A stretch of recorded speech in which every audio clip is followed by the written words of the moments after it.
Les amis, Denis Sassou Nguesso a fait appel aux féticheurs du monde entier. D'aller jusqu'au poules, les grands féticheurs. Voilà pourquoi je vous le dis. On vous le dit. C'est le dernier virage. Fall, je me porte bien, merci. C'est l'avant-dernier virage. C'est l'avant-dernier virage. Les 90% des Congolais qui se sont abstenus, qui n'ont pas voulu voter, ce sont les 90% que nous appelions aujourd'hui de ne pas aller dans cette investiture.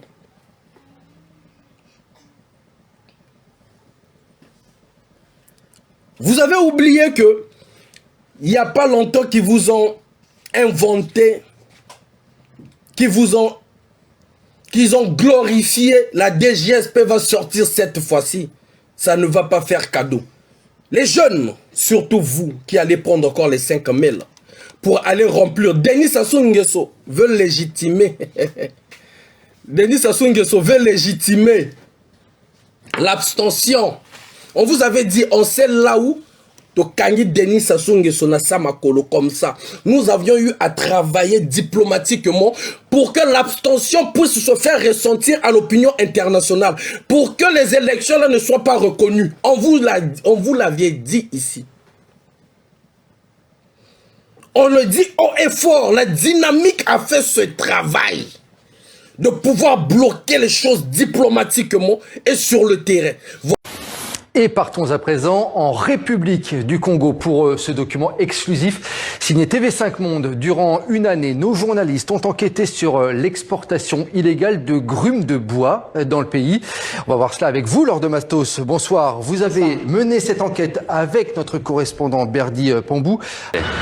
Selon plusieurs sources locales, 85% du bois abattu par la Céfide est exporté sous forme de grumes. Il y a des gens qui viennent de Brazzaville, d'autres de Wesso. Ils s'opposent aux exportations, mais cette société est dirigée par une femme très forte et têtue.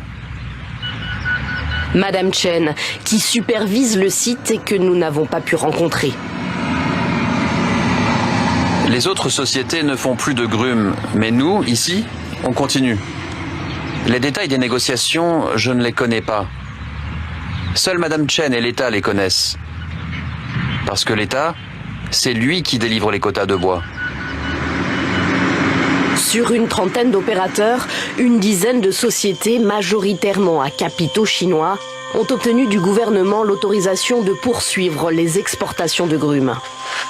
Ce salarié, que nous rencontrons discrètement dans la forêt, s'interroge. Son témoignage est lu par un tiers. J'arrive à vous faire vous voir. Je ne comprends pas cette exception. Le gouvernement, comment il fait? Vraiment, c'est une question qu'on se pose tous ici. Qu'en est-il exactement? Je vais vous donner les chiffres de 2024-2025.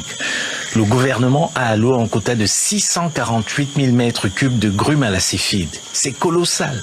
On n'arrive pas à en venir à bout. Ces dernières années, 2021, 2022, 2023, on n'a jamais réussi à les sortir. Donc, du coup, vous pensez que les autorités donnent trop de mètres cubes à cette société? Oui, et d'ailleurs, d'autres...